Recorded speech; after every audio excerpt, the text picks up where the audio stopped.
Hello, welcome to Spot Original. Now I will bring a tutorial on how to change Instagram profile from private to public.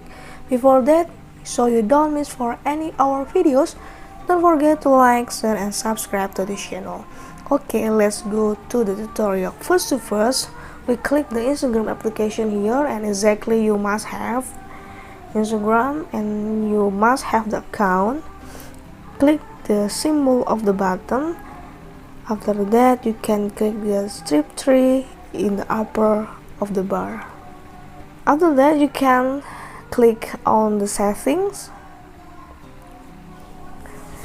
and then you can click the privacy. Slide left and make the private account is gray. Switch to public here. And don't forget to read for this rule. Switch to public account, anyone will be able to see your photos and videos. This one change can take a mention or the message you.